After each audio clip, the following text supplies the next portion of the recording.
This is the most beautiful acoustic guitar you have ever seen. A Gibson Custom Shop SJ200. What's it worth? It's an expensive guitar, man. I mean, what's your best price on it? I can do 90. I'll give you 85. I've got to have 90. Okay. Change your mind, call me. 85, man. All right. You have never seen a more exquisite acoustic guitar than this one, an SJ200 Gibson Custom Shop. How much is it worth? Man, that instrument costs a lot. What's your best deal on it exactly? I'm capable of 90. I'll give you 85. I must have 90. All right, reconsider. Man, call me 85. Okay. Many historical artifacts had passed through the gold and silver pawn store, but few of them have the seriousness of the case Landon brought in. One of the rarest guitars ever created. A 1941 Gibson SJ200 that rock icon Stephen Stills once played was found within. This is a Gibson SJ200 from 1941. Stephen Stills of the group Crosby, Stills and Nash owned it. This was more than a pawn deal at that point. In human hands, it was history. What transpired then, when the notoriously brutal negotiator Rick Harrison was confronted with a piece of music royalty? I would like having this guitar in my own. It's lovely. It is uncommon. It belonged to a legendary figure in rock and roll. How did one guitar lead to a decision worth $85,000? And when profit is neglected, show what really counts. Come learn about the $1 million guitar that stunned one of the most brutal negotiators in history. Time forgot the Gibson's holy grail. We must first comprehend the true significance of the 1941 Gibson SJ200 before we can comprehend why Rick found this moment to be so important.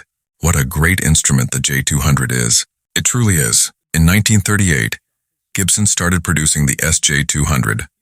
Known as the jumbo model, it was unquestionably the most expensive guitar Gibson had ever made. The SJ200 was the ultimate example of guitar design. It was lovely until World War II broke out, with the United States joining the conflict in 1941. Just before 8 in the morning on Sunday, December 7th, 1941.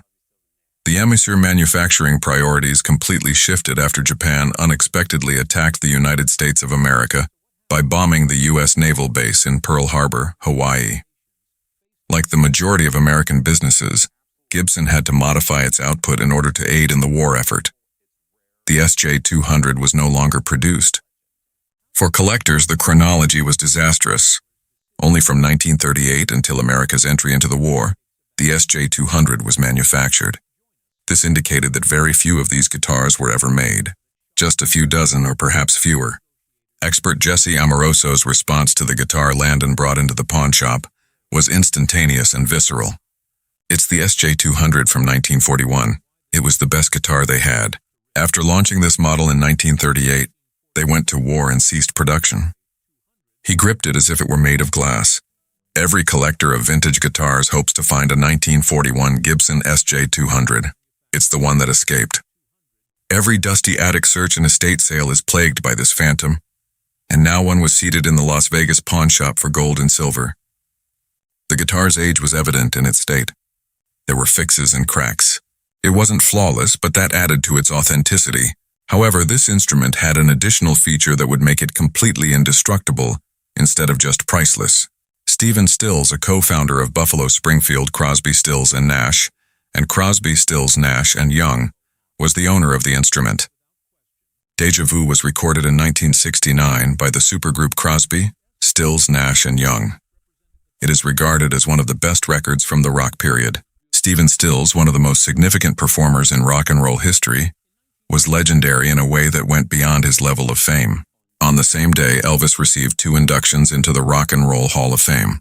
On the same day, he was inducted for Buffalo Springfield, followed by Crosby, Stills, Nash, and Young. Such acknowledgement is really uncommon. It implies that he not only produced excellent music, but also radically altered the course of music. Stills was still alive too. This instrument was not a relic from a bygone period because he was still touring. It was an actual link to a live legend, someone who could be interviewed at the pawn store. The paperwork added even more value to the guitar. Additionally, you have documentation. Stephen Stills was this person. The bill of sale is with me. Bill of sale. This is to confirm that a Gibson J200 guitar was sold in 1940. The collector who brought it in, Landon, had more than just the guitar. Stephen Stills personally had signed a bill of sale for him. He had the documentation trail that unequivocally demonstrated that one of the greatest rock musicians had owned and played this instrument. Rick Harrison recognized the importance right away. He was staring at a tangible piece of American music history, not just a guitar. Rick Harrison was now in a difficult situation. He owned a 1941 Gibson SJ200 that had belonged to Stephen Stills, the man who had revolutionized the rock and roll genre. However, what was the true value of it? And would Rick Harrison be prepared to shell out whatever amount was required for such an iconic instrument? The guitar expert Jesse Amoroso examined the instrument with the attention of someone handling antiquated antiquities. When a guitar becomes a fortune, he touched the wood with his hands. His face changed as he felt the resonance of an 80-year-old Gibson through his fingertips after checking the joints and playing a few notes. When he was finished, his evaluation was unambiguous and conclusive. This 1941 Gibson SJ200 was valued between $75,000 and $90,000 as a vintage guitar on its own, ignoring its Stephen Stills provenance. The instrument alone is probably valued between $75,000 and $90,000. That's a huge sum of money for only one guitar. However, the magic that Stephen Stills had owned it came next. Its value increased by an additional $20,000 to $30,000 just from that face. A guitar, an instrument composed of only a piece of metal and wood and strings that could generate sound, was valued at between $95,000 and $120,000. Rick Harrison gazed at those figures. He was no longer dealing with the typical dynamics of a pawn shop, or with someone who had come in desperate to sell a family treasure due to medical bills or job loss. Landon has a passion for collecting guitars. He wanted a fair market value for his possessions because he was aware of their worth. $110,000 was Landon's asking price. The professional appraisal was in the midst of that. It was just, at that point, an extraordinary event took place. Beneath all the economic ability, Rick Harrison made a choice that exposed a deeper aspect of his personality. Rick didn't accept Landon's offer right away. He was unable to. Negotiation was the foundation of his entire existence, but this negotiation was unique. Rick asked Landon about the paperwork after bringing in his crew. Once more, simply type it on an envelope. That is really expert. Bill of sale for Criteria Recording Studios, huh? He inquired about the legitimacy, the repairs, the state of the wood, and the bill of sale. He was conducting rigorous due diligence, as he always does. However, there was more going on behind the surface. Rick was having trouble. He was truly torn. He was once the businessman figuring out profit margins. In the next instant, he was the young man who had developed an adolescent passion for automobiles. The man who realized that some things in the world are worth more than money. He was the one who had lost his family while creating an empire. Rick Harrison, the inventor of Pawn Star, is currently grieving the loss of his son, Adam. On social media, the TV star honored his late son. He was faced with an item that stood for everything his dominion had been attempting to assert. Linked to history, connection to excellence, and connection to anything significant. The bargaining dance started between Rick and Landon. $10,000 was what Landon desired. Rick's initial offer was significantly lower. Negotiations at pawn shops operate in this manner. You begin at a modest price and work your way up until you reach a compromise. However, the numbers continued to rise.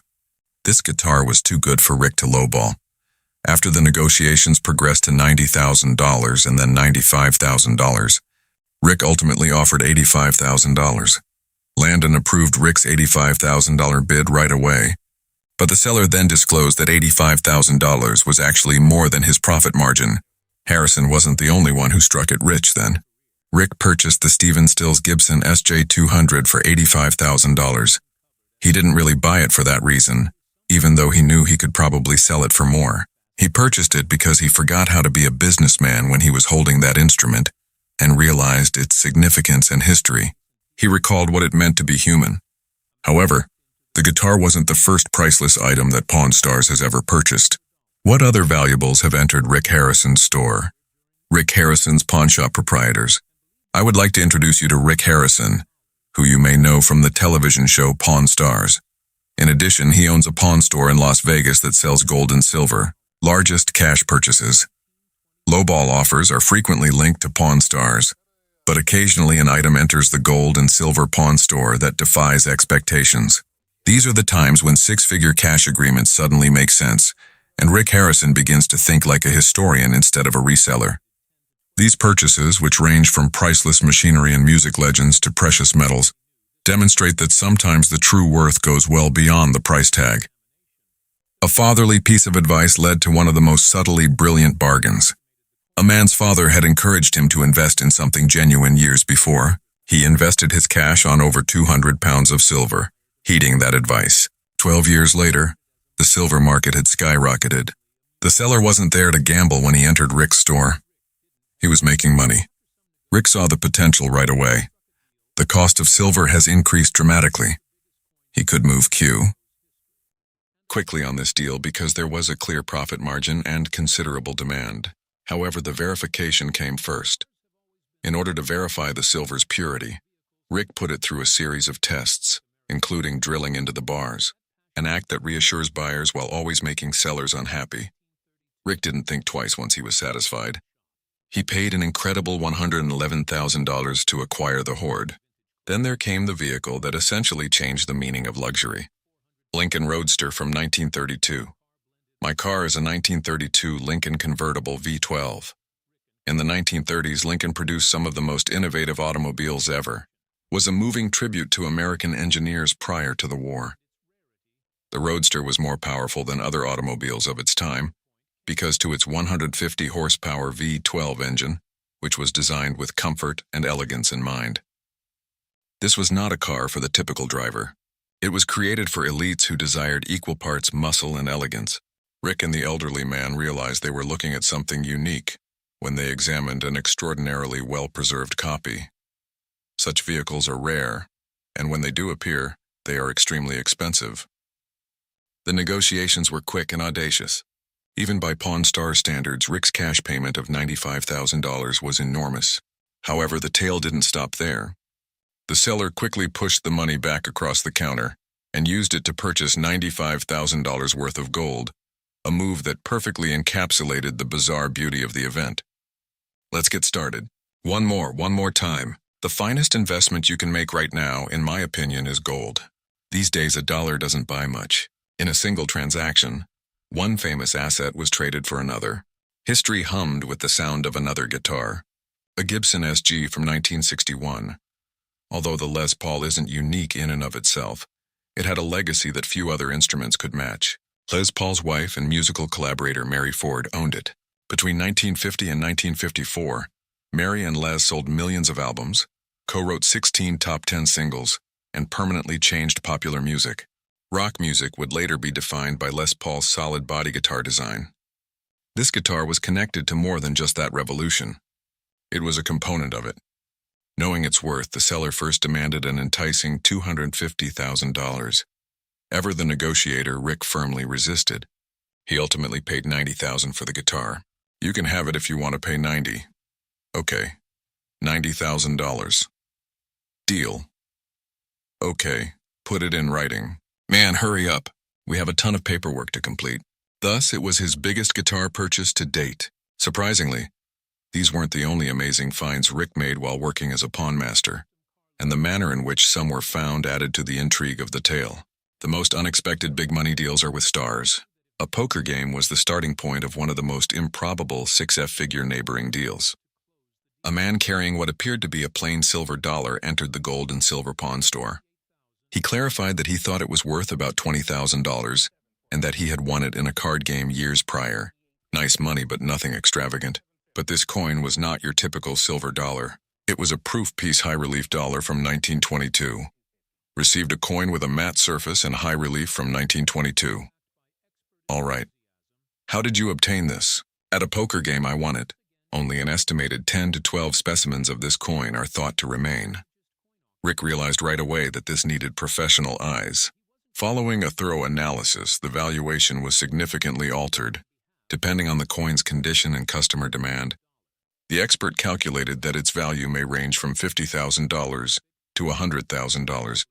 What had begun as a small poker prize turned into a relic worthy of a museum. Rick didn't think twice. The two came to an agreement at $80,000 after some haggling. One of the largest coin purchases in the history of the program, it's a prime illustration of hidden value. However, that is by no means all. Rick's weakness has always been cars, and few things pique his interest like vintage American roadsters. When a brand new jet black 1932 custom Ford Roadster arrived at the shop, that enthusiasm was evident. This was more than a classic that had been restored. It was a contemporary beast dressed in retro attire. With only 450 miles on the clock and a 500 horsepower engine, the vehicle combined classic design with contemporary power. Rick and Corey engaged into a heated negotiation with the owner right away. The car was in almost perfect condition, and the price was simply increased due to its scarcity. The pivotal moment occurred when legendary Las Vegas custom car driver Danny the Count Coker saw it, and obviously fell in love.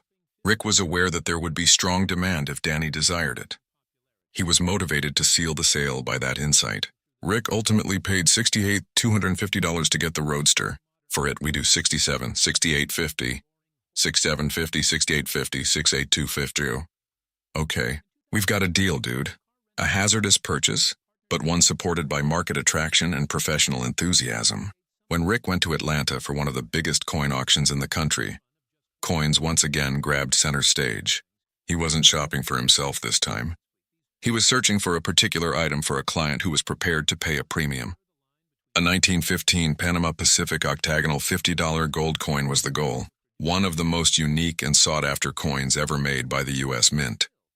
These coins were made to honor the Panama Canal's opening, a significant engineering feat that altered international trade. This coin's octagonal appearance, in contrast to conventional round coins, made it readily identifiable and extremely valuable. It was difficult to find one. After identifying two viable possibilities, Rick started negotiating, carefully weighing the terms and the price. In the end, he won one for $67,500, which was much below his customer's $70,000 budget, and demonstrated Rick's abilities outside of the pawn shop. The worth of what passed Rick's counter increased along with the show's popularity. But what other astounding bargains would soon follow if a single coin could get close to $70,000? Pawn Star's most astounding $50,000 offers. The quality of goods that came through the gold and silver pawn shop's doors increased along with Pawn Star's popularity. Roaring horsepower and exclusivity accompanied one of the most recent high-value transactions. In 2013, American motorsports legend Roger Penske and automobile rental behemoth Hertz collaborated to develop something completely unanticipated. Just 154 GT Mustangs made especially for Hertz's performance fleet. These weren't your typical rentals. The distinction between a showroom and a racetrack was blurred by these collector-grade muscle cars. Rick realized this wasn't your average used car when a vendor showed up with one of the first 10 ever made. He still sought assurance, though, with so much money on the line. He therefore invited Joey Logano, a professional NASCAR driver, to test drive the Mustang. Rick didn't waste any time when Logano verified the automobile was in perfect shape and operating as it should. The two men struck a $60,000 agreement, giving Rick access to an uncommon contemporary item with immediate market value. Soon after, presidential history emerged in a far more subdued but no less potent form.